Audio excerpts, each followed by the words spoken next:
on comic book aficionados and maniacs out there, and people just like to chill on a Sunday and have a little coffee and everything, right? But a little heat on the background over here because, underground and stuff, and it's probably, I think it's like 10 degrees outside. So if you hear it out loud, I can turn it off because I take care. I have a remote to turn it off. December 8th, 2024. And we have started a few minutes late because of technical issues, but I'm not sure if it wasn't for technical issues. But we're all having fun. What was going on? Oh, wait a minute, I've lost my other comic cam. Excuse me. Let's get comic cam in here.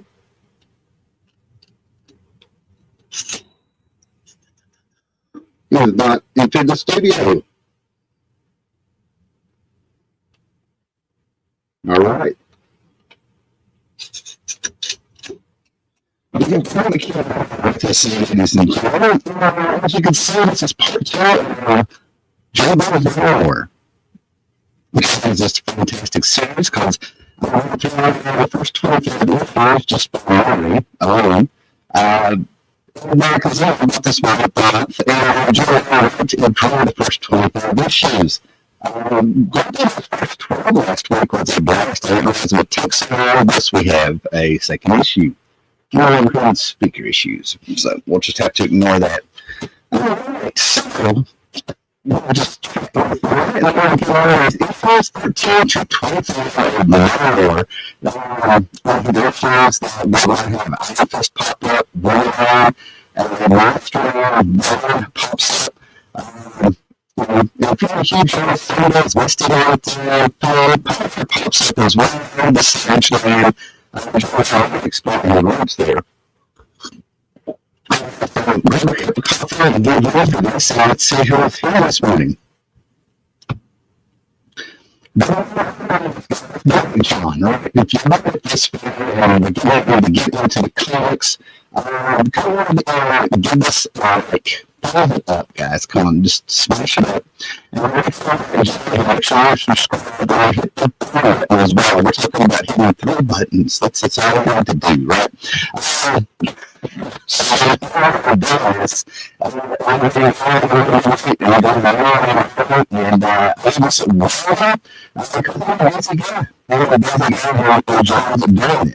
make sure to like, subscribe, and definitely comments. That's what I do these live shows. It's not a video. Actually, my comics, like some issues, things that come up, and I'm going through those comics and stuff like that. To talk about and stuff, so I'm going to a video. Let's take a comic convention yesterday that pertains to this before we get going. So, we got the big cloud copy this morning. I just took 3 or 4 sips and I'm ready to go. It was a few minutes late. Like I don't comic cam, it's still being difficult. It's hard, I don't know. But I was like, oh, I'll try it. Ryan, thank you for trying this. Fantastic. So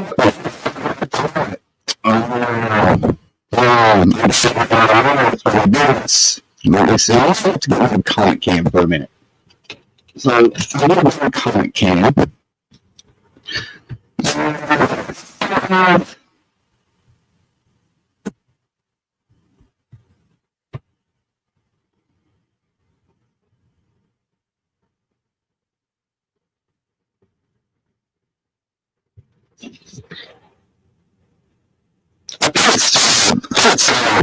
This morning.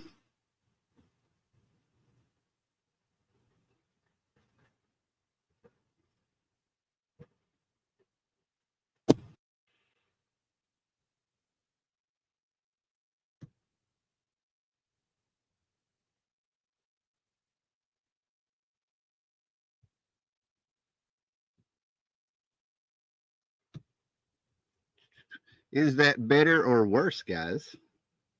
This is so professional. Is that better or worse? Unplug and replug your mic. All right.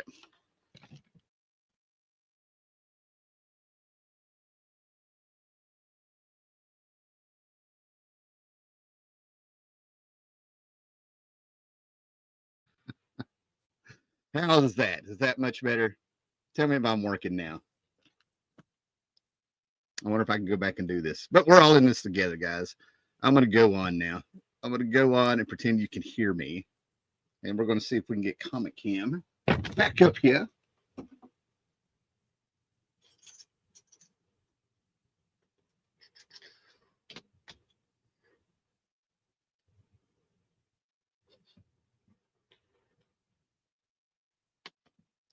Now you see what goes on behind the scenes when I'm late. All right, let's try this again, guys.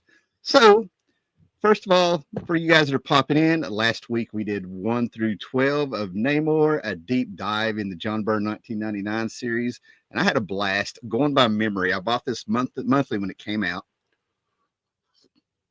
I gave a little synopsis about John Byrne being there, having some fun, some of the stuff he recycles.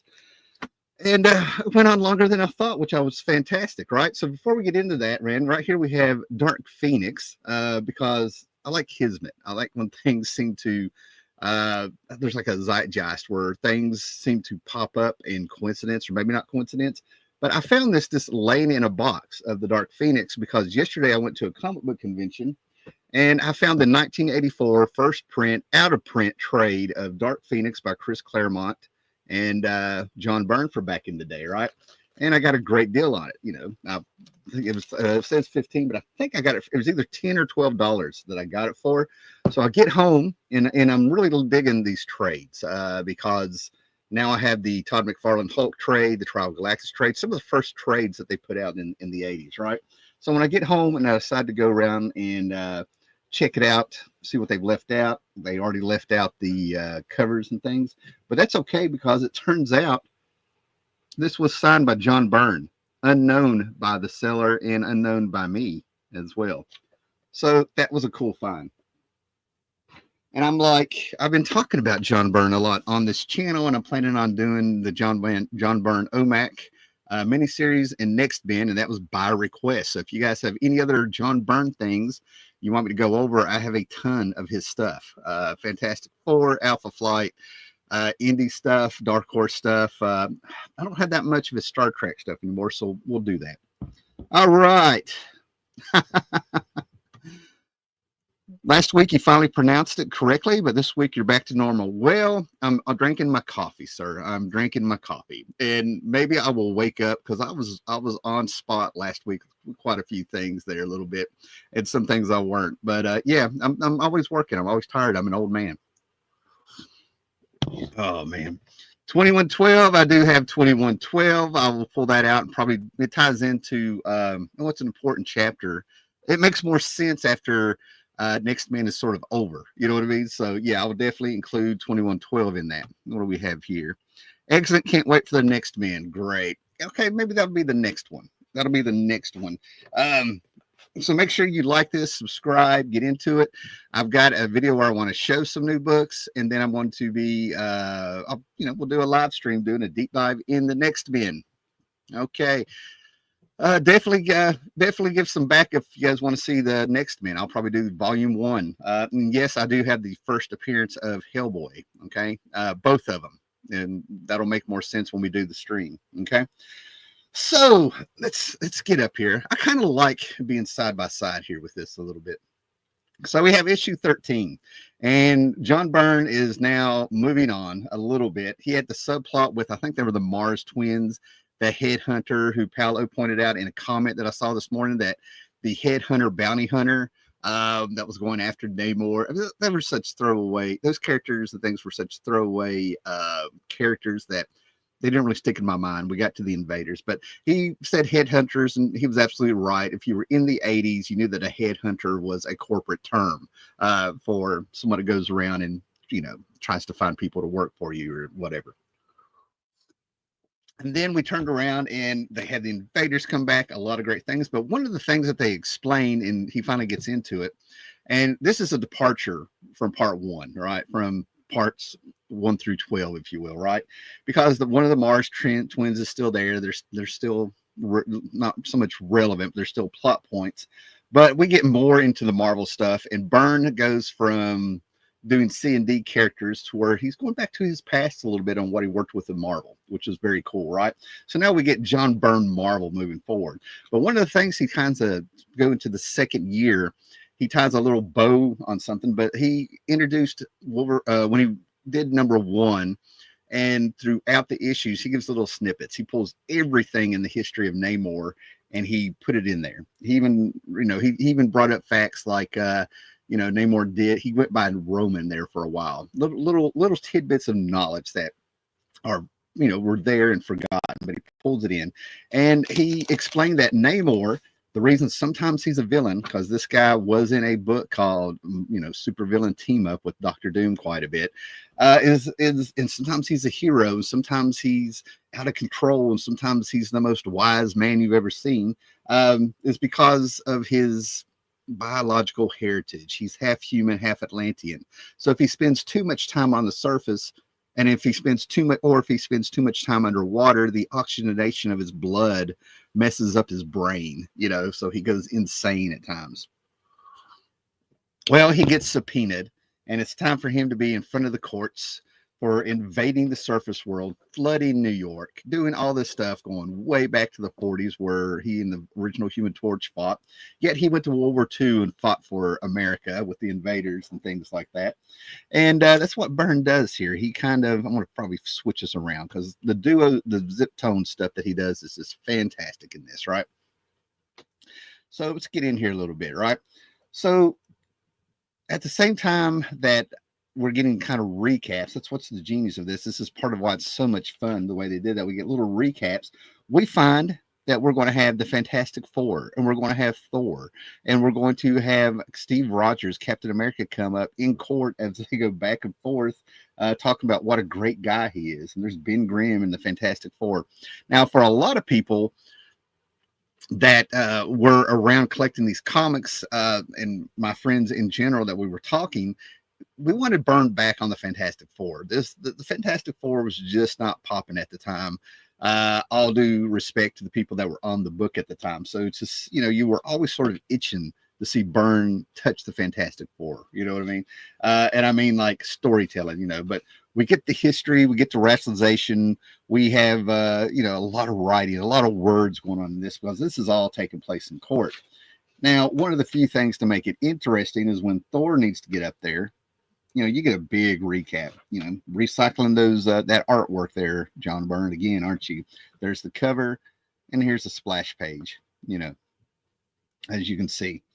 But anyway, everybody's getting up there. They're defending Namor. They're talking about their history with him, how they found him to be a great man, his World War II record, his Atlantean heritage. And then we get to Thor. And I don't know. I thought this was, I don't know. At the time, I didn't really care. I was just like, oh, come on. But the problem is when you get sworn into an American court, you put your hand on the Bible, swear to tell the truth. And this man is worshipped. He is a god upon himself, guys. So he says that if they're worried, they're like, how do we know that this is going to sink into you?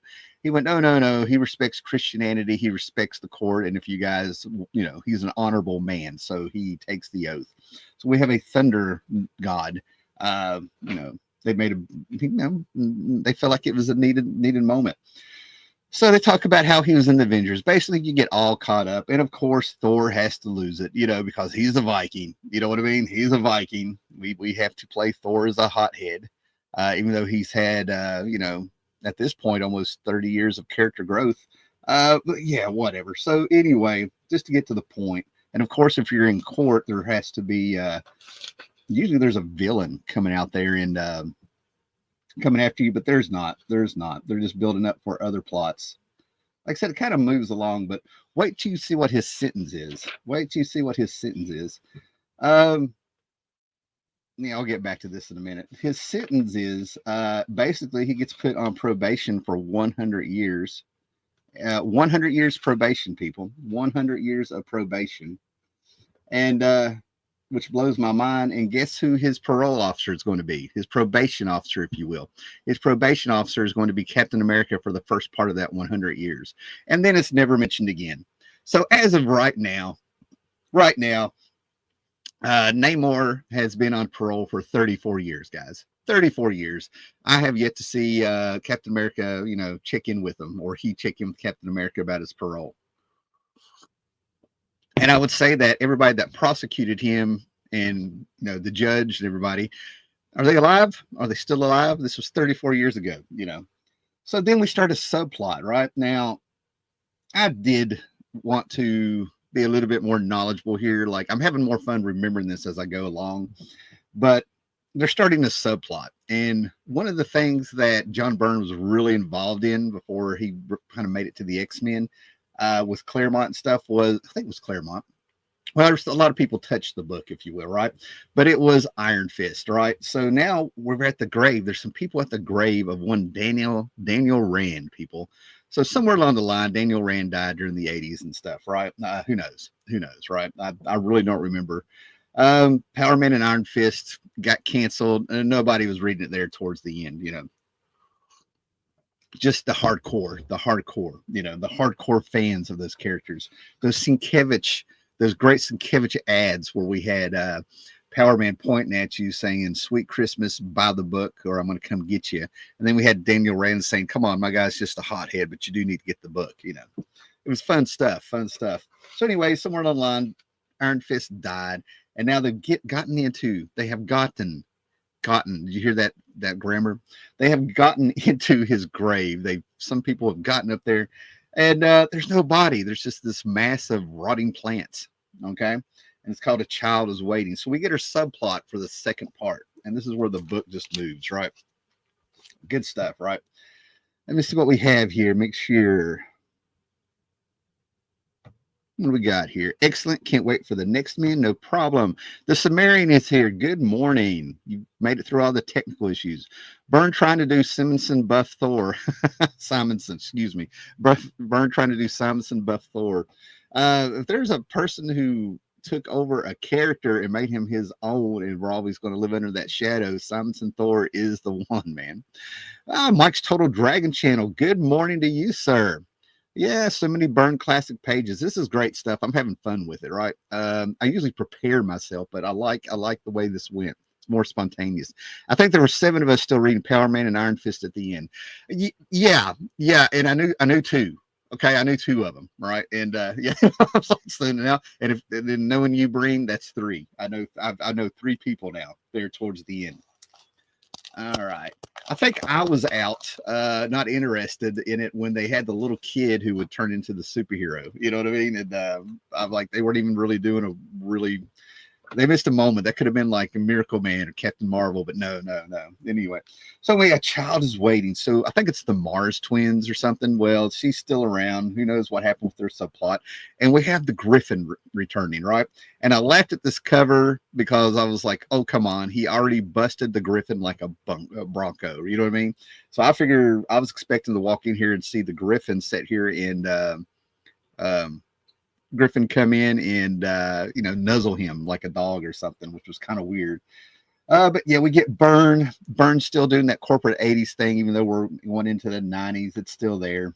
He was in New York. It takes a little bit. Change takes time, right?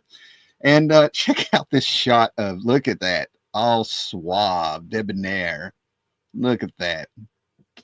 Yeah, in the meeting, he was having a lot of fun with this, right? So I think we've gone out of our Superman phase and we're going into our Travolta phase or something. Maybe Richard Gere. I don't know, man. But we're getting a sultry little Submariner there, right? A lot of subplots. We're dealing with the wealthy now. These houses. Byrne was so versatile; he could draw anything. We get some little kid here, playing in his Spider-Man shirt, playing with his action figures. Everybody's worried about this little kid for some reason. And then all of a sudden we have Lady Dorma pop up. Now we're getting into the women in Namor's life. That's his first wife. And in walks Danny Rand, Misty Knight. Who is that? What was his girlfriend's name or whatever?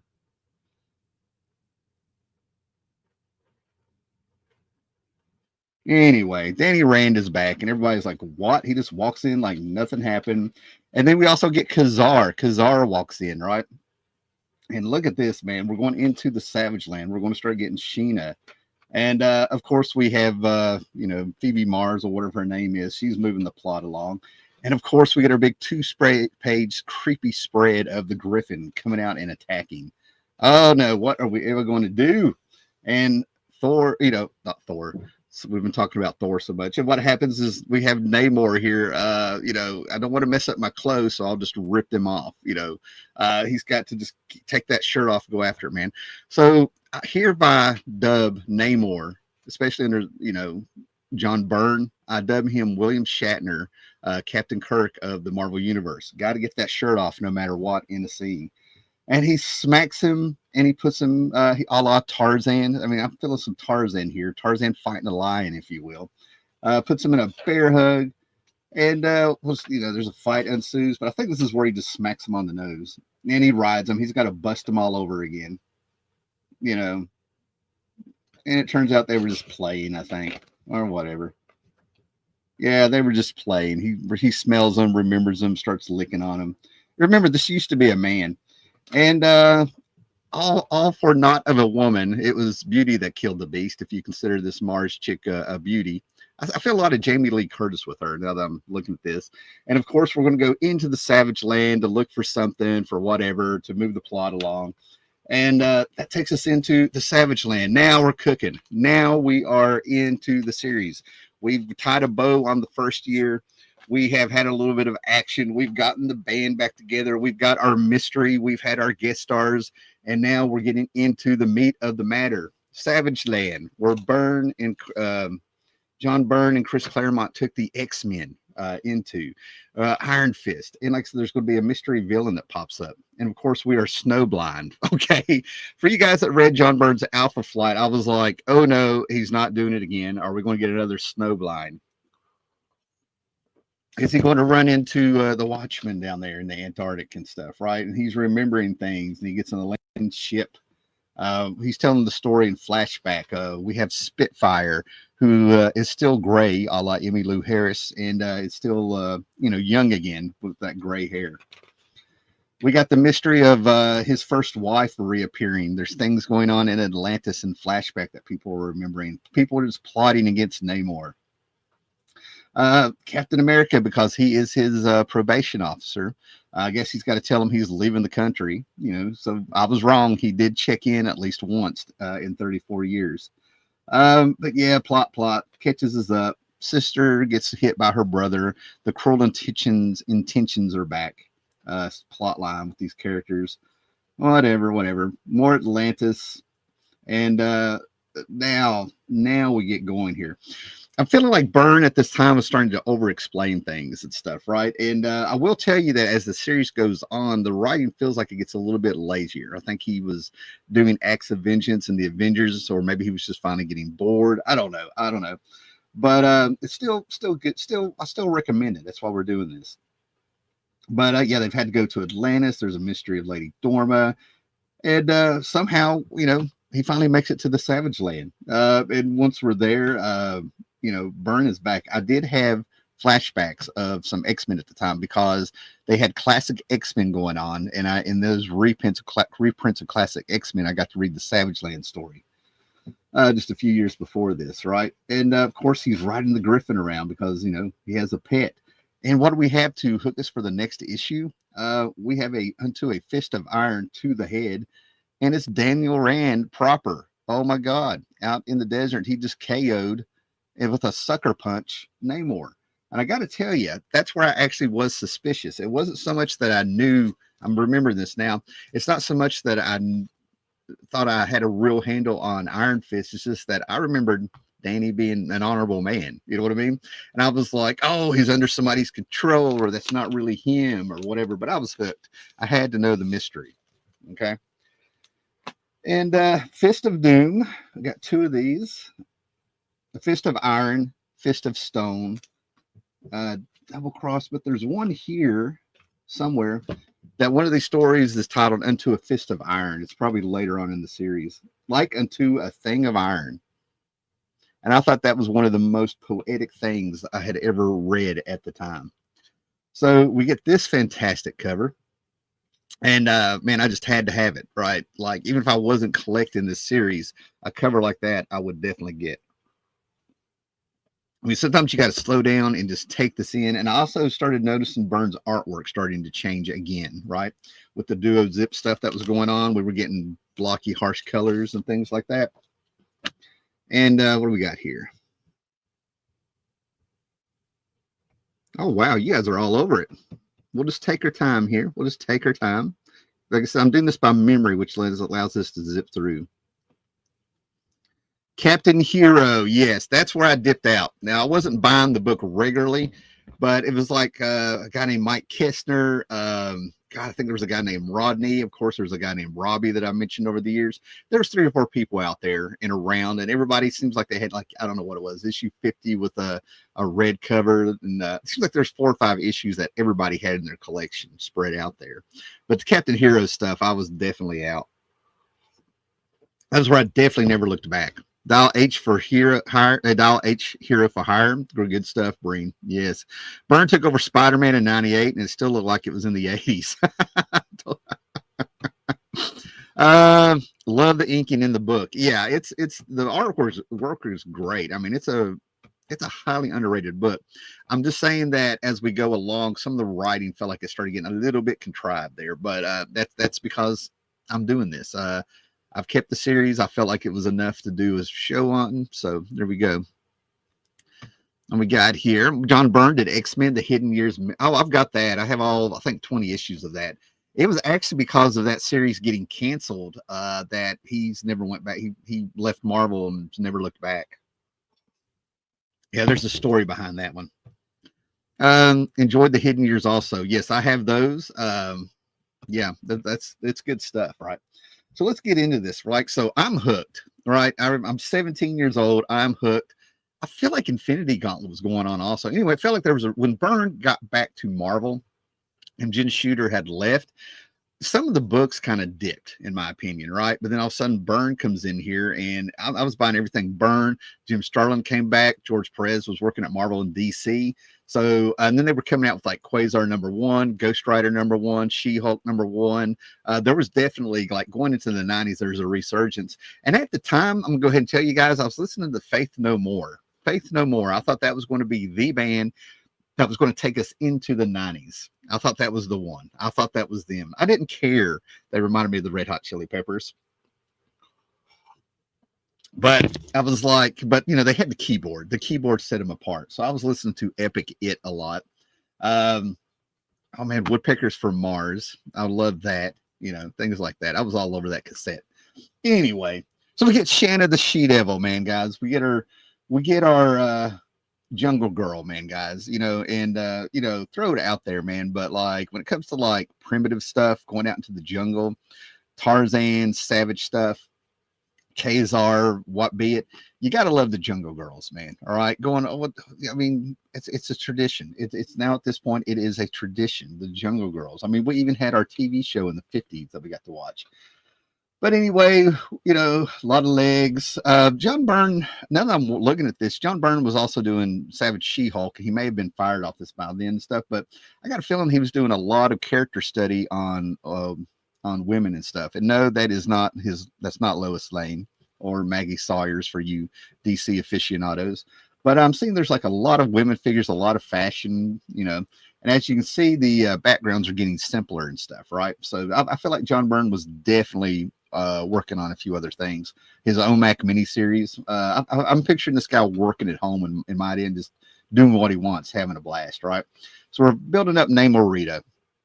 And yes, I left a comment in my last video. Nobody cares. Nobody remembers. But I kept calling her name Mora. But there's a reason for that, right? But anyway, we get more exposition, catching our characters up. Everybody's being dramatic. And I got to tell you, man, this cracks me up. That's just the most dramatic pose to be out there thinking, you know, on top of a ship around the Antarctic and stuff. Tell me you want attention without telling me you want attention. You know, come on now. So the plot goes on, and lo and behold, what? Namor has disappeared, and somehow Namor is captured. and he's being dehydrated with sun lamps. Not red solar radiation, guys. Not red solar radiation. I'm pretty sure these are the Nazis or something. Yeah. Here we go. For the present, check out who's doing this. For the present, you may call me Daniel Rand. So we're saying Iron Fist is evil now.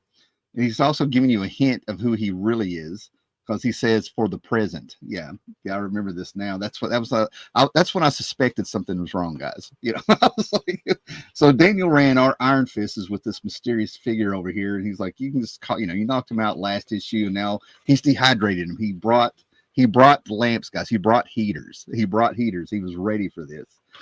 So, but Namor won't be taken down by just any heaters. He's crazy. He's crazy. He's out of water for too long, or in the air, or, on one side or the other. And we have it, man. We have Iron Fist versus Namor. And here's what I like. When he takes off his clothes also, a la Superman, his collar pops right up. So I'm picturing him like, I'm going to take this off and whap. You know what I mean? I wonder if there's a snap. There should have been a sound effect. All right, because that's when you know it's serious, or he's just really excited. I don't know, So anyway, we have Misty Knight has made it to the Savage Land looking for Daniel Rand. Right? Now you got to remember, Misty Knight has one strong arm. She has one cybernetic strong arm. Okay, just remember that. But yeah, they're fighting. We have Iron Fist and them going. We have more subplots going on. Maybe they'll mean something. Maybe they won't. They weren't enough for me to remember. But look who pops up. Now we have the Punisher involved. Now the Punisher is involved. Okay. Punisher was hot. This is the era where you put Spider-Man, you put Wolverine, or you had the Punisher, sort of the Gray Hulk a little bit. We're building up to the Ghost Rider there. These are the hot characters. These are the ones that you put in your book to go. And not only do we get the Punisher, but, we get a 70s collared original Punisher, if I remember right. No collar at all, so he's got the t-shirt skull shirt on, right? And then of course we're in the Savage Land, and everybody's got to get naked. They got to soak up that sun. They're in a jungle, and of course we have 3 foot long mosquitoes coming down on everybody. But don't worry, Namorita saves her. Thank goodness she was there. Because I don't know if you know the movie Caveman with Ringo Starr, but when the bugs landed on them, most people would just smash them into their face and have the guts going down their face. Thank goodness we are a civilization now, that we are more civilized and stuff, right? But yeah, we have 3 foot mosquitoes coming at everybody. And of course, what happens when we have a 3 foot mosquito? Namorita decides to fly off for whatever reason, but we still have more of Iron Fist versus Namor, because that's what we're here to see. That's what's on the cover. And Namorita comes in for the save. She went from mosquitoes to, a blonde-haired dude with a popped collar. And of course, she's able to knock him out, because Namor, you got to remember, is dehydrated. Okay, he's in the middle of a jungle, dehydrated with all that heat in Antarctica, right? And all of a sudden, there's a gun to his head. Misty Knight, she's like, "You got some explaining to do, Ricky." And then all of a sudden, we get puppy eyes. Check out these puppy eyes, guys. I mean, this is storytelling, right? I've used this same move myself, but I'm a man now. I've grown up. I don't have to do this anymore, but yes, I've used the puppy eyes. Oh, Misty, I did so desperately want to keep you out of this business. Don't you understand? That's why I had to play this cruel game. Cruel intentions. That seems to be a theme. Why I had to deceive you, even hurt you. And I'm like, don't be a pussy, Danny. Come on. Though it made my heart ache to do so. But now that you're here once more at my side, is you want to say those 3 words that we want to hear? Are we going to hear all 3 of those words? The time has come at last for me to tell you the truth, for the truth to be told. And we end here with Misty Knight on his side, guys. He did it. Whatever he said, he got her. And now, she's all right with, grabbing a little Atlantean girl by the, dragging around by the ponytail, So next issue, Fire in Stone. Okay. Fire in Stone. Good stuff, guys. Good stuff. Now if you feel you need to do the puppy dog, I'm not saying I'm the relationship expert, but if you feel like you need to do the puppy dog eyes, don't talk like Danny. Okay. Don't talk like that. Don't do that. Don't do that. Okay. The look is enough. Okay. You're going too far. You're going too far if you start talking. The less you say, the better. Okay. More comments, and then we'll get on to the next one. As you see, is Fire and Stone. This gives you a minute here to figure out who our mystery villain is. All right, here we go. His Marvel's The Lost Generation with Roger Stern was amazing. Did not read it, and I should have picked it up. I ran across it. Is that one where the numbering also went backwards? I think might be confusing some stuff. Epic was a great video. Yes, it was. Epic. What is it? I know what it is. I know what it is. I knew what it was from the first time I heard it. I was like, oh my God. Marvel, The Lost Generation can be read from 12 to 1 and from 1 to 12 and still make sense. There we go. Yep. Yes. He did that with Generations Part 3. John Byrne did that with Generations Part 3, I think. I got to pull that out. Make sure I'm remembering that. Part 3, Volume 3 of Generations at DC. Mike Patton was a better singer than Anthony Kiedis. That's why Anthony was jealous of the dude, man. You know, at the end of the day, Anthony Kiedis is like a superstar, puts on a hell of a show. I mean, I can talk about his merits, but it's like he's a little LA whiny crybaby. That's what gets me. You know, like, you know, he's, you know, I don't know. It's not cool. I've seen him take up for Flea. I've seen some merits, but I was really disappointed to see how he acted, you know. Paulo Costa is correct. It's a wonderful piece of work. I love the origin of the Yankee Clipper and how it tied with Cassandra Locke. Here we go. John is taking a shot. He said it is the thing. The thing. Afro SF has said it's the Super Scroll. All right, guys, let's see. Let's see who is right. Let's see what is going on. All right. But I was hooked, guys. I remember just being hooked with this. Well, crap. Look at that. Super Scroll it is, right? How dare I, you know, ruin a 33-year-old book, you know? But the cool thing about John Byrne, and I've talked about this over the years in videos several times, is that it was always cool that if you, it used to be, excuse me, it used to be if you followed a creator, they would have a character or some kind of subplot that you could follow them through their work, and they would always bring back, right? Even so, even though the Super Scroll doesn't have his own book, you could go from John Byrne's Fantastic Four, where something happened to the Super Scroll. Then he was on Alpha Flight, and that continued the Super Scroll story with flashback. And then I think he popped up somewhere else. Maybe he did, maybe he didn't. And then all of a sudden we get some resolution here in Namor. Well, John Byrne is writing, right? So he's always had this story going on. Another character that just pops in my head that does that is Mantis with Steve Englehart. He's actually come up with versions of that character at other company of that character in other companies where people with a wink and a nod knew it was Mantis. You got one called Demon Slayer who popped up. Well, I got to be real careful here because he was Night Slayer, Demon Slayer, something else. I'll have to look him up. He was in the Defenders. There's a DC Marvel thing going on with that character. But anyway, I digress. We're here to talk about John Byrne Namor, right? So anyway, being a John Byrne fanatic, this is one of those times where I was having a really good time figuring things out just by the cover. This is where I actually felt like I was knowledgeable on comics, right? Things were coming together, gelling together. I'd read enough John Byrne by this time to be like, he's doing the Super Scroll again. And I'm just sitting there yelling this out in the spinner rack, and nobody knows what I'm talking about. No, that didn't happen. That part didn't happen.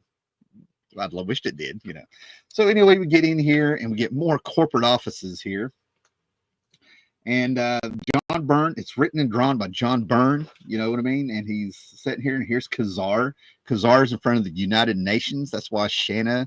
Oh, look. Oh God, what is the? Oh God, it's right on the tip of my tongue. Anyway, daggone it. Anyway, I can't remember. Believe it or not, I feel like stopping right here because I know the freaking saber-toothed tiger's name. Good God. Anyway. Imagine it's United Nations, and of course you've got to come in like this, swinging like Tarzan on a curtain. No, it's not a curtain. He's swinging in on a fire hose, which means he's busted some glass and pulled out the hose so he could swing down, you know, into the United Nations to speak to them. You know, he's got to make an impact, you know. I mean, I could just imagine that in the Savage Land, it probably has a population of like, 2,000. I don't know, all those little tribes and stuff. Oh, my goodness. What is the freaking cat's name, man? Zabu. Yes. Yes. Anyway, we got to have a reason for Kazar not to be in the Savage Land helping Namor. So, our Iron Fist has just captured everybody. Misty Knight has gone to the dark side. And thank goodness Shanna is there. Shanna was there. And we get a sexy leg shot and some more leg. It doesn't matter. Seems like they're all long-legged in this one. These long-legged gingers, redheads. I think Byrne's got a type. But anyway, we go on, and I mean, look at this, man. Look at this. That is shades of Bill Sienkiewicz doing Power Man there with those ads I was talking about. Except now it's Power Man looking at you like I'm talking to you, talking to the reader. He's yelling at him, telling them things. Who knows why he's there? But we'll get on here, and of course, the Griffin comes back. The Griffin's been out hunting. I mean, like he's just loving the Savage Land. He has found his home, and he's just a snuggly bug. This is like a tabby cat, guys. He has turned into a winged tabby cat. And that's how she found him. She had him follow the scent, or whatever, to help everybody. And they finally break free from the cage that was in the ground. New York, whatever. Bad guy being bad guy. Murder, probably. Revolt. Like I said, we're just zipping through here, guys. Zipping through here because we're trying to get to the end to see what is going on. And it is finally revealed that our Daniel Rand, after just making everybody feel stupid and saying I'm done with this charade and stuff, turns out to be the Super Scroll. And talk about a money shot, man. This shot, Byrne went all out, at least on the figure drawing. He's getting a little lazy on the backgrounds. But yeah, we've got Super Scroll back. Look at that. And John Byrne knows the thing so well. He makes people know that the rock isn't, when you draw the thing, it's not cracked rock. It's like mud in a dried up riverbed or mud puddle. So, also a dog's nose if you look really close. But anyway, the double cross, guys. The double cross. We got some shenanigans going on now. Now we have shenanigans with that double cross. Even a little tomfoolery. There's a little tomfoolery going on, too, on top of all that. Good stuff. All right. Nice. Yes. They let Zabu in the UN building, but he's not housebroken. He's an emotional support animal, sir. That's what's going on here. He's an emotional support animal. 20 years before they had him, Oh, man. Zabu blows my mind because, like, I'm getting to wonder if it's a fairy that's just changed its form. It's a skinwalker. At some point because it is so smart. So for some reason I have 2 copies of this. So apparently I was really into it. I'm sure I didn't buy those at the same time off the spinner rack because at this time comics went up to $1, guys, right? They had gone up to $1. When I started out, they were 35 cents when I was paying with my own money. Then they went up to 40 and they had an apology editorial for it going up. And then they went up to 60 cents. All right, that's cool. 75 cents was pushing it. 75 cents was pushing, but when they got to $1, I'm going to quit if they go up again. And immediately they would go up to $1.25. And within a year, they went from $1.25 to $1.50 to $1.75. I was disgusted. That's when the Howler Hustle started. I stopped buying new comics and was getting a lot of stuff secondhand. And I got to the point where I could didn't touch a paycheck or anything for years getting my comics. Anyway, most of them always discounted or something. Anyway, this is about Namor, not me, right? But yeah, I see that and it just disgusts me, right? Anyway, John Byrne he was really opening up with a lot of headshots at the time, right? A lot of profiles and stuff. You can get his West Coast Avengers, and we would have I think it was like Hawkeye, one with U.S. Agent. You read She-Hulk. We had one with She-Hulk where I think she was like upside down and one where she was up. But the one I like is in the West Coast Avengers where it's Iron Man, and you can see the distorted, was it MC Etcher? Anyway, in the reflection, everybody is distorted with their reflection in Iron Man's helmet. So yeah, Byrne was doing a lot of the same stuff here and there, playing around. You also see how he's starting to do the borders with his comics and stuff, right? They were disappearing. So there's a lot of evolution going on. Byrne was really playing around with his style at this point. And we got our evil. We need to go back to where our villains got a big introduction and debut, like at the end of the splash page. And now we need more posing and stuff, right? With Namorita, we just had her looking dramatic on a sub or something, looking out into the cold wasteland outside of, you know, in the outer Antarctic Ocean there. But this is evil. That's how you know you're a bad guy. You wear purple and you monologue. You know, great stuff, man. And of course, Misty is like, "You son of a bitch! You know, where's Danny? You tricked me." And now we have the Super Skrull using all the powers. We have a weakened Namor who still needs some water, just popping and, you know, cleaning house with, you know, everybody. They're doing the big escape. Ready, aim, punish. Get your Game Boy and get that Punisher game, because the skull in that one is forever. And then we have, you know, Super Skrull is just there. He's monologuing. We have our plot going on back in New York, since Namor's not there, and we have the Punisher going after the other Cruel Intention Mars twin or whatever. Anyway, yeah, more Super Skrull, more explanations of what's going on. What is this? We have ads, looks like. And then we just have a lot of talking heads. A lot of talking heads, guys. We finally get our Land of the Lost dinosaur shots. That looks exactly like Grumpy from Land of the Lost. Brontosauruses fighting. And now, you know, we got Namor versus all of the Fantastic Four, because Namor has huge ties to the Fantastic Four. So, of course, this would make sense for him to have a rogues gallery with the Super Skrull.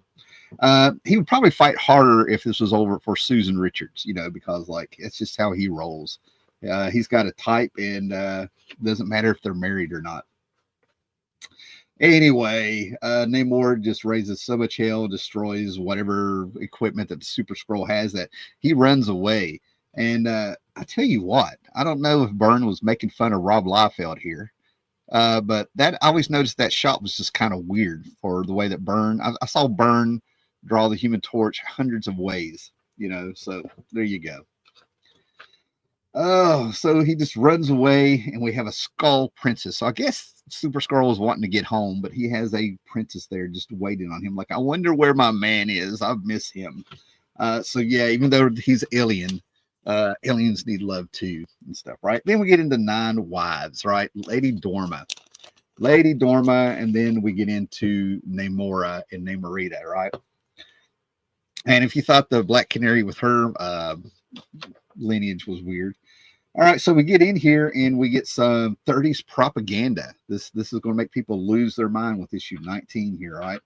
Yeah, I've seen people just freak out because 80 years ago, when people wanted to destroy America and wanted us dead, they get mad about the propaganda that was used, you know, and the stereotypes. So yeah, we're talking about Namor back in the 40s here, and I don't know what Byrne was doing here, where he was going. But I think we have Spitfire talking about it and talking about moral dilemmas and stuff, even though, you know, she was around during World War II. You got to remember, at this point, World War II was, you know, had started 50 years before this. That would be like us talking about the 70s. Okay. But she's catching up. And then, of course, she has to catch up on fashion, right? So we saw how Captain America dealt with being a man out of time. And apparently this is how John Byrne feels women would be feel out of time. They would be like, oh, wow, I get to, you know, try on clothes and look at the fashions that I missed. And this has to be Namorita's clothes, because she's already wore that, like, back in issue 5 and 6. So, yeah, playing around. And then she just runs around with this and not realizing that it's got, you know, a meaning. Yeah, she just thinks everybody runs around wearing skin. Yeah, so who knows? Anyway, we move on with the Savage Land. Let's just get to the point here. And once again, Byrne is playing around with the way he's inking and things in this, especially with this page. We're starting to get like thicker and thicker lines, harsher, a lot of angles and things going on here. More ads. So let's just get to the point. You know, we got this Punisher thing getting dragged out. You know, you talk about milking it. But anyway, if you like Punisher, he's here. The problem with these cameos is that it doesn't really do anything to move the plot along, and there's no stakes with the characters, and they're not going to die in someone else's book. So we finally get to the point of it, and we find out that they've been playing around with cloning. I believe they're cloning people, and that's why we have all these Lady Dormas. He's like, "How is my wife back?" So they're talking about the scientists doing things they shouldn't have been doing. And as you can see, this is what I was talking about with the writing getting a little bit hokey. Talking heads, a lot of exposition. Even I'm just not into that. But basically what Byrne has done, if you go back and look at World of Krypton that he did at DC, he's taken a little bit of a plot point that started all the wars and stuff on Krypton thousands of years ago about clone rights and cloning and stuff, right? So he's going back to the well a little bit. And the whole point of this cloning things is that he's finding out that Namorita is actually a clone herself. That's the whole point of this. They're setting up Namorita's origin, if you will. And basically, Namora of the 50s, I believe, is when she popped up in comics. She didn't have a daughter. She's just a clone of her, right? You think Wonder Woman and Wonder Girl gave you a headache. Yeah. So I skipped over a lot of this, if you will, just to get back to the point, right? I mean, I read it. I was like, what is he doing? And it's a lot of like dealing with emotions, finding out that she's a clone and not her mother. And at this point, I felt like Byrne was just sort of out of the game, just a touch, because the Punisher apparently killed her brother, I think, or something. And this is the funeral looking at him, and she starts laughing at him. I thought she was going to spit on him. But we get a page of nothing but the same panel. Now, I'm fine with that. That happens in a lot of indie books, and I've seen it before. But when you compare it with how Byrne was just sort of churning this out now, she's identifying the body. She's in the morgue. She's all happy. And so the Punisher goes to her and says, we have business to finish, right? Anyway, that is not Swamp Thing. We're bringing in the Plant Man, right? Now we have another villain popping up. The Super Skrull ran away, I think. And because, he's not going to get home and his little woman is waiting on him. So, of course, we have to go into the Plant Man. Now, I don't know if you guys watch Doctor Who, but there's an episode with Tom Baker. I almost want to say the episode storyline had something to do with seeds of doom or something, right? But for some reason, this made me feel like a Doctor Doom episode from this Doctor Who episode with Tom Baker from the 70s where, the plant creatures were everywhere. I mean, it just feels like it. Feels very 70s. And we still got more Atlantis stuff, flashback stuff. This dude is just talking about when you were a kid and how your mom was, and more of the cloning. You get more history. Now, this was the stuff I was digging into, right? I would pay attention to all this. Some of it's revised, some of it was right there. But when it comes to like a lot of those Golden Age stories of the Submariner and stuff like that, you got high points. From what I read, you got high points. There's a lot of filling you could do. So anyway, we get her, we learn about Namora, what happened to her little history. And they're just floating around, swimming around the sea. And they just finally get to the point. And I love how this feels so old school. This feels like, these layouts feel like the 60s and the 70s to me, right? Even the colors, the way the colors are, the way Byrne's playing around with, designs on the Atlantean labs and everything like that. Is that what happened? I'm pretty sure she's a clone. Who knows? Oh, man. But anyway, I was ready to get on with it and get this on. And then all of a sudden, an old character from here's some higher guys. Tyrone King comes in, right? And the cool thing about it is when John Byrne found out that this character already existed, he was there. He was already named. But he found out that the name Tyrone translates into king. So you have a character whose name is actually King, and that's what made Byrne inspired to start this story back with Daniel Rand, from what I remember in some interview or something. I don't even know where I read it, but I remember the King of Kings part, right? So now you guys, we go back to the 70s and little 80s there and stuff, but we're in Kunlun. Now, if I remember right, Kunlun, and I'm going by memory, Kunlun only appears at certain times, right? That city will come and disappear. So it amazes me that they're able to get there at a time when it actually appears in this world. Talk about good fortune. All right. I enjoyed Namor when it came out monthly, but the issues aren't interesting enough to binge. Byrne's love of old villains is the highlight of the series, but the blah, blah, blah clone or Marita. Yeah, I feel the same way. We're on the same part. And I'm not going to fake enthusiasm for stuff, right? I dig the series, but you're absolutely right. There's a lot of filler in there, and I feel like there's a lot of enthusiasm gone. And I feel like Byrne was just working a lot. And he'd been on the book for a while, and whatever's going on, it's showing in the book at the time, right?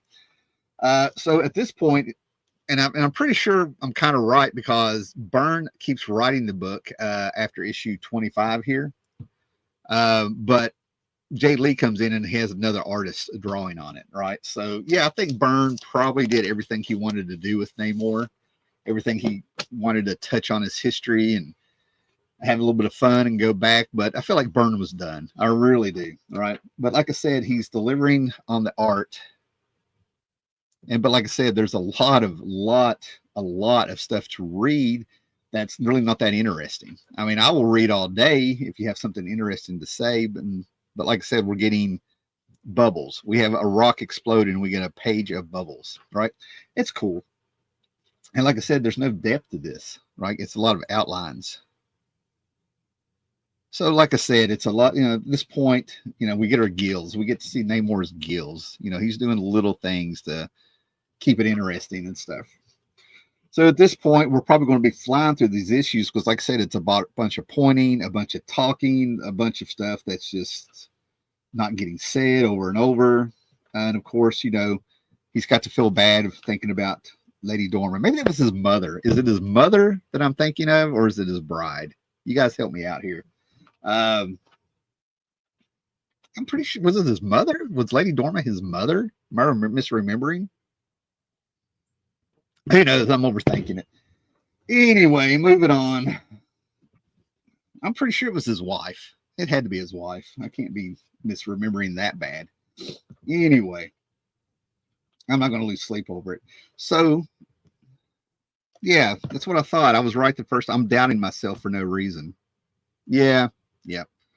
Anyway, see, that's what happens when you read something that's really bland. It literally starts turning your mind to mush. And I'm not being cruel to this, but you're seeing the same thing I'm seeing, and I can point out a few things, right? Like, you think Rob Liefeld was see, I feel like Byrne was making fun of Liefeld in a few things, passive aggressively or something, where he's a superstar artist. Look at this. He refuses to draw feet on a man, and we just get a few lines and stuff. Around this time, if I remembering correctly, whenever he returned to She-Hulk with issue 31 after leaving issue 8, is that there's an issue of She-Hulk where the first 4 or 5 pages is image art, and it's Rob Liefeld. And then an editor comes out, Renee, said, "Hey, I said you could do whatever you wanted, Byrne, to this book, but not this." And then you turn the page, and it's Byrne in his full glory, drawn like a motherfucker. You know what I mean? With She-Hulk, showing how it's supposed to be done. So I kind of think he started taking some of those cheats and stuff. Who knows, man? But anyway, this is for anybody who wants to know who this is. This is Kazar and Shanna reuniting. Okay, and then we have the Back to the Future cartoon that I remember checking out, an advertisement for that. And what is this? The book available in finer comic. This is on high quality paper, guys. Okay, anyway, what are those? I'm sitting here thinking like those are not class rings you're seeing, guys. Don't worry, those are not military class rings. But anyway, 5 fabulous decades of the world's greatest comics Marvel by Les Daniels. Introduction by Stan Lee, a Marvel fan's Bible. The book includes unpublished art by Neil Adams, John Byrne, Steve Ditko, Jack Kirby, John Romita, and more. 17 superhero profiles. The Hunter, a complete reprint of the rare Wolverine adventure. 5 fabulous decades of Marvel. I don't know one person that has that or has ever had that, and I've never seen it in bookstores for sale. But anyway, we're just going to kind of zip through here. She's on her knees begging Namor begging Namor for help, and she's still manipulating him, right? So yeah, exposition. And look at this, guys. Now we're in Greenwich Village with Doctor Strange, right? We're going to Doctor Strange for help. I guess this is how they get to Kunlun, right? That makes perfect sense. Not too contrived, at least Byrne is still thinking. And look at this. He examines the plants that they found in Danny Land's, grave. If you remember that from, almost a year by now, if you remember that from issue 13, they're finally doing something about it because they've been in the Savage Land, trying to get answers. And they get to Kunlun, and Kunlun has been destroyed. And we get exposition on Kunlun, if you want to read a book. Just talking, and all of a sudden there's a kick to the head. Look at this, guys.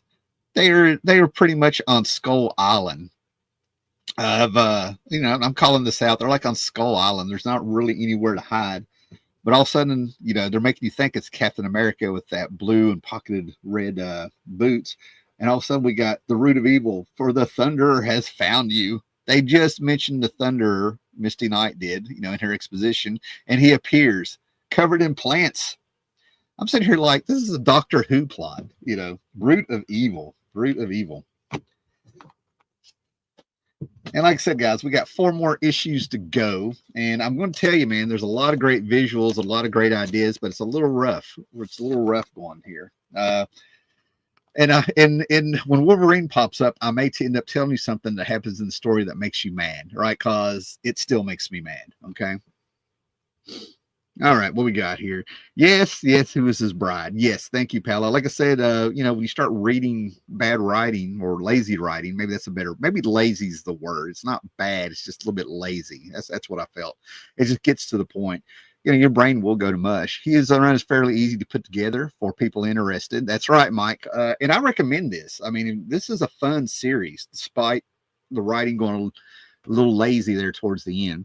It's mostly in dollar bins, and it's mostly, that's what's great about it. First issue, I heard, went up for half a minute, but I think the movie excitement went away. You know how that works if you play on YouTube at all with way key books are created and stuff. Women with short hair and big glasses is Byrne's staple. Yeah. I think one of the most interesting. He's written some very interesting characters. But what I thought worked with him is that they were interesting characters who happen to be women. But every now and then he'll write characters who are women first, and then he comes to the personality later. But I think one of the more interesting ones, and I'm going by memory, I was like freaking 10 years old, I think, when I read it.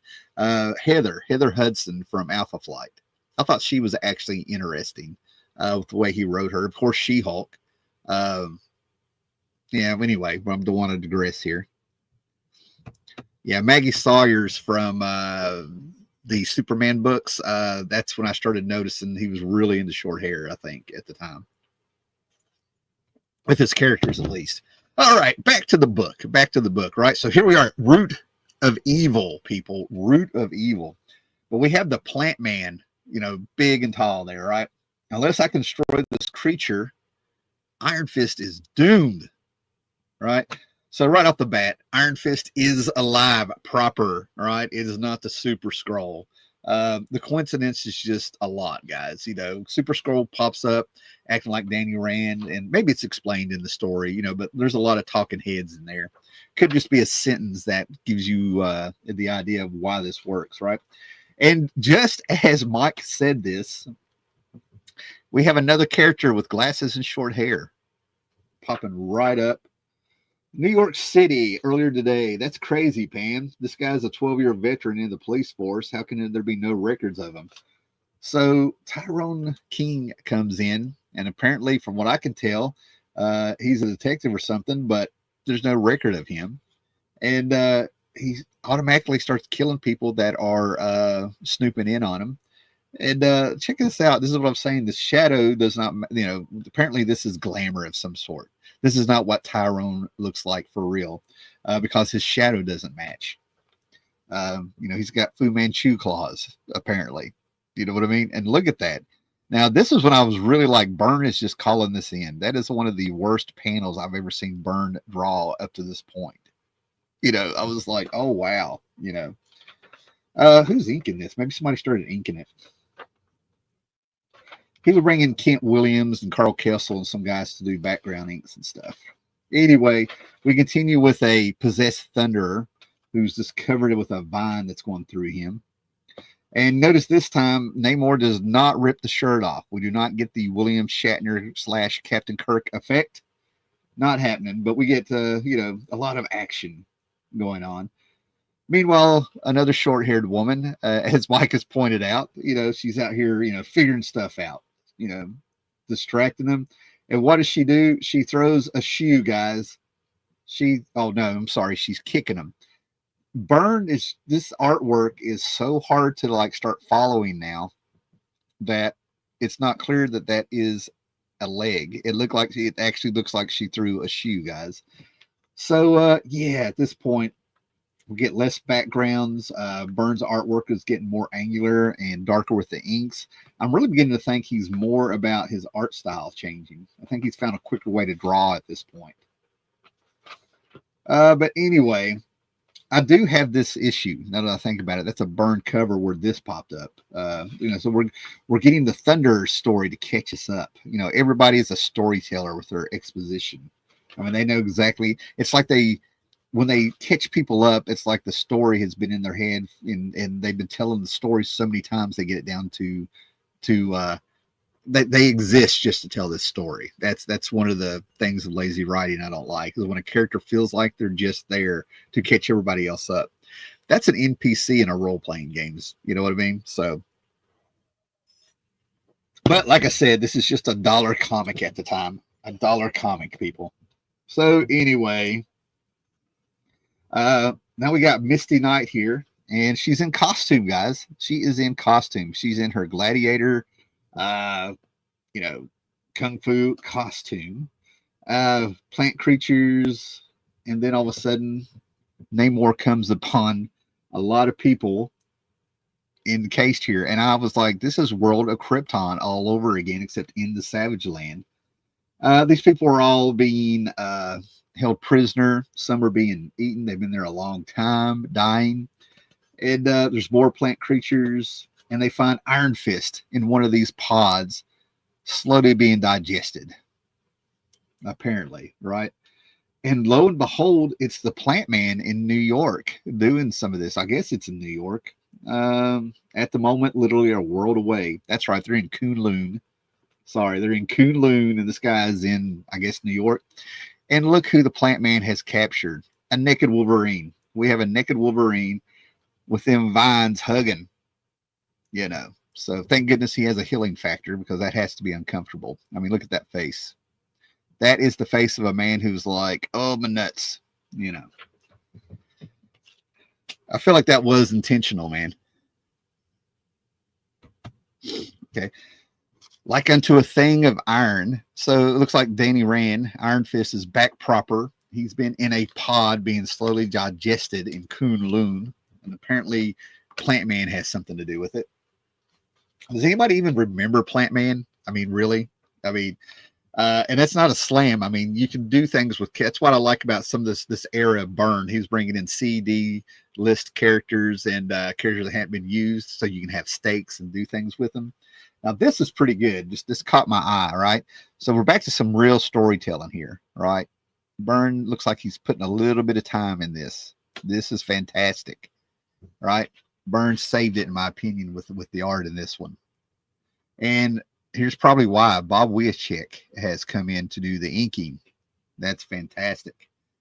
Yeah. Carl Kessel, Terry Austin, Bob Wiacek, a little bit of Kent Williams helping out with the backgrounds and stuff. Byrne definitely has some people that enhances his art, but this is fantastic. I love this. Yeah, I love some of this art. And now we slow down a little bit and we get caught up with how this happened. We got Iron Power Man popping up in a flashback, the Thunderer. I guess that's who that is.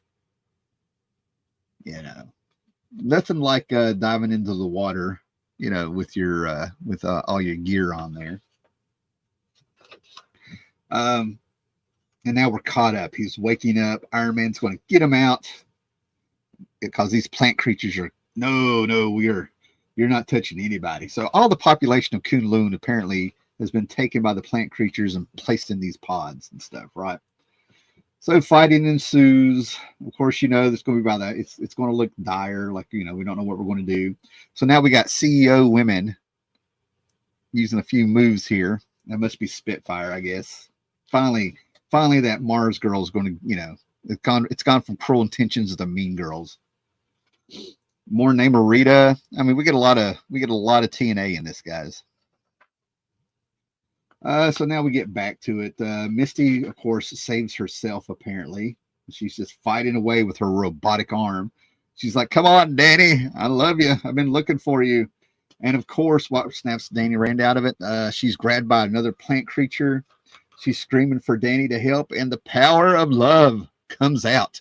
And he's reborn, guys. He is reborn. He is out of the womb, trying to get into another womb. That's nothing like money or a piece of ass to motivate you guys. Come on now. So anyway, we got Iron Fist just going at it. And, you know, for a lot of John Byrne, Power Man fans back in the day, I would imagine this was like very exciting for them to see Byrne finally drawing Danny properly, you know, doing his kung fu, guys, getting that, you know, Iron Fist ready to go, you know. Left-handed punch will get you every time. And, of course, after he's done what he needs to do, he passes out. And she's screaming, Danny. And, of course, who's coming? Wolverine. This would have been a perfect place, in my opinion, for John Byrne to do some kind of homage to his famous panel of Wolverine down in the sewer underneath the Hellfire Club. You know what I'm talking about. That would have been the perfect place to do a little bit of an homage to that, with him covered in plants and in the greenery with the cobblestones below him. The Green War is coming, guys. John Byrne's about to hit a little bit of an environmental phase here a little bit. All right, so this is what everybody's been getting. You know, if you want sales, you have the Punisher, which he didn't put on the cover. Around the same time, if I remember right, he's got a She-Hulk cover where front and center is Wolverine, Spider-Man, and a headband wearing M60 carrying Punisher on the cover. And then at the bottom of it, you have the She-Hulk pushing the cover up, saying these guys aren't in the book. So this is when people started really noticing that Wolverine was everywhere. I think they had a book called What The, which was a humor book at the time. And I think there's a lot of jokes in there about Wolverine. There at least one or two stories that acknowledged that Wolverine was in every book. Maybe it was Excalibur. I think it was an issue of Excalibur, like Excalibur number 14 also. But anyway, you were seeing people acknowledging that Wolverine is just everywhere in the universe, you know. Oh, man. So here we are. This is what people were waiting, right? And there's something in this that happened that just ran all over me, guys. Like, I was like, oh, come on, right? And I felt like there was a deal. I felt like there was a deal done backstage, right? So, you know, we get our Doctor Strange cameo because, you know, this is, you know, a shared universe. You know, they want to remind us of that. Apparently, Doctor Strange is holding the portal open, and now Kunlun and the plants of the Plant Man are trying to escape into the world. So we got Doctor Strange having to be the Sorcerer Supreme. Let's just get this going here, right? Doctor Strange talking to the girls, more talking heads. What's going on in Kunlun? Who's behind this? What's going on with Danny? You know, so apparently everybody's back in the real world. The Plant Man is walking around without a costume, which is good. Because seriously, his costume was just like, I'm trying to think. He would look like something that should have been a mascot for green beans or something. Is what he looked like. So that was a good call to get rid of the costume, man. Yeah, Doctor Strange. Tyrone Power shown that he has power now. Now, if you saw Deadpool versus Wolverine, or if you read Grant Morrison's New X-Men, you know about Cassandra and the way that she can put her fingers into people and play around with her head and the fingers come out. You can see her fingers under the skin moving around. That wasn't a new thing. You know, it was going on in this book. And I'm sure before that it was going on elsewhere, but we're seeing Tyrone King is not Tyrone King. We're like, oh no, who is this? So guys, your satisfaction on the artwork and the storytelling, it's up to you. It's up to you whether you like this or not, right? But I was not digging the new style, and it's fine with you. A lot of silhouettes coming in here. A naked Wolverine. All right, now I want you to picture this, guys, right? And maybe this is where I got the idea, but I joke around with my wife that if anybody ever like broke into our house, and I'm totally joking here, right? I would dive over the stair or a little rail down over the steps, and I would be like naked falling on somebody, right? So can you imagine just walking around somebody's yard after you jump the fence and stuff, going after the plant man, and you're ready for, you know, henchmen with guns, maybe a super villain or something, maybe some plants coming at you, a swamp thing, wannabe thing. But no, man, you get a big hairy midget falling on you. That's got to be disturbing, guys. I mean, think about it. Imagine, if you will, that you're just on a mission and a naked guy jumps on you. I mean, it's your reaction is not a negative reaction. It's natural, right? Whoa, I wasn't ready for that. That's a psychological win in a battle. If you get the psychological war done, you know, first, you won the war. So anyway, we get a possessed, you know, a la Poison Ivy possessing people, if you will, if you want to go with plant villain tropes. But we have a possessed, mind controlled, whatever Wolverine with his, and we know it because his eyes are red. Okay. That's not from lack of sleep. So we finally get Wolverine. Like I say, finally, like people were really wanting this. I've never heard anyone say they want Wolverine versus Namor, but it's pretty cool. So the X-Men, you got to remember, were like in their own corner of the Marvel universe, and continuity happened when it was convenient. I mean, it's really what happened. The X-Books were so number one in sales and things like that. Seeing them kind of mix it up with the rest of the Marvel universe every now and then was kind of cool, except for Wolverine, who was everywhere. So when they're fighting, the claws are coming out. He, at the same time, is making sure we don't see Wolverine's little Logan, if you will. We'll refer to Wolverine as Wolverine, and little Wolverine, we'll call him Logan, right? So, you know, we're not seeing his Logan, but it gets pretty bad. I feel like editorial may have came in and was like, more black. Make sure we don't see little Logan, you know. So anyway, the fight is going on. And of course, it's a possessed Namor. So he kicks him in the head. And a la Man of Steel Superman that he did, Namor jerks a tree out and tries to smack Wolverine with it. I mean, how can Wolverine, with his speed and agility, not be able to dodge that? You know? And then all of a sudden, the Plant Man has shown up doing his best Shadow or Pale Rider, whatever you think, right? So yeah. So now we have the Plant Man coming in the fight. He busted up. Somebody needed to hold him, man. This is like you know, but yeah, this is the Plant Man look now. This is what we went with. I can name 2 or 3 other characters in the Marvel universe that could have been, you know. Anyway, so the plants are talking now. Maybe they're a race of plants. Who knows? Maybe he's working with them. Maybe they're from Kunlun. And you come to find out they're the main bad guys. What you thought were the henchmen were the main bad guys. And they've got him now. They've got Namor now. So we come to the finale because we got to wind this up, guys. And there it is. We have found out who Tyrone King is going to be. Namorita, I'm pretty sure she's pretty popular with the New Warriors by now. They had a #1 come out. So, of course, she's going to be a little bit more fashionable. Just a lot of, you know, simple shots of her flying around, looking, you know, on this, you know, looking for Namor on this private property and stuff. And we're finding out that the plant creatures were the real bad guys, and they're working with somebody. I think it's Tyrone King.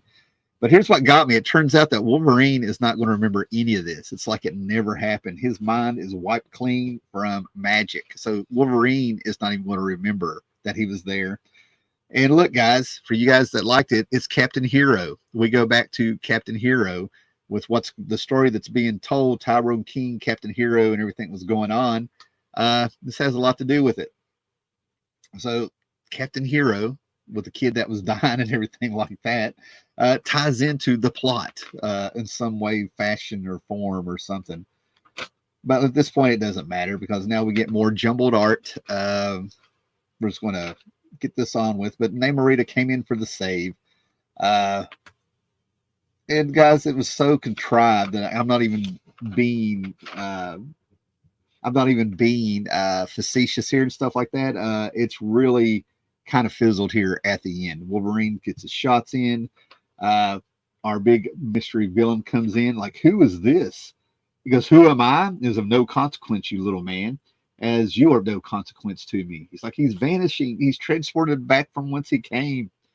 Your sudden arrival is poorly timed, stranger. Is your intent to ally yourself with the invaders? No, Prince, no more. These creatures, and we get our, these are who the creatures are, guys. These creatures are as much my enemies as they are yours. Behold, as I demonstrate the truth in words. It takes less than a minute, but in a minute that will dwell in the memories of Namor and Namorita for the rest of their lives. The arcane power of the mysterious stranger tears through the horde, and the air grows thick with the death screams of the plant people. So they were a race of plant people from Kunlun, I guess, trying to take over and come to Earth. That's what I mean. There's no stakes, and they don't really get into any depth with these characters to make them feel like they're breathing and stuff, right? Oh, man. But anyway, Iron Fist, you will be his enemy. They never really say his name in this. But anyway, this is just a plot point. This character will return later on. You know what I mean? I'm really not seeing a name here. I can't remember, but I do know that this was the point where Namor gets his mind wiped by this dude, right? For whatever reason. Instead of just killing Namor, he wipes his memory and makes him disappear. And then they announced that John Byrne will still be writing, and we've got a guy named Jay Lee. They're introducing Jay Lee to take over the book, and everybody's 6 months later, and everybody's wondering where Namor is. So this dude does pop back up about a year later in the book, I think is when it was, for the final showdown and stuff, right? So that's the John Byrne written and drawn issues of Namor. A fun series. As someone has pointed out already, you can find it, most of them, 99% of the books. I don't know about number 1 because of him popping up in the Black Panther movie. But the number 1, I would imagine, should be relatively, you should be able to run across it. I don't know the prices people do, but the rest of the series, dollar books, right? I'd say the first 16, 17 issues as you've gone through here are pretty solid. And like I said, the writing started getting really lazy there towards the end. Threw in some stunts there with the Punisher and Wolverine to get things going. But not Byrne's best written work after that. That's what I'm trying to get at. The artwork and stuff, you saw it for yourself. But I have fun with it. I loved some of the titles of the names, like Unto a Thing of Iron, that's popped in my head.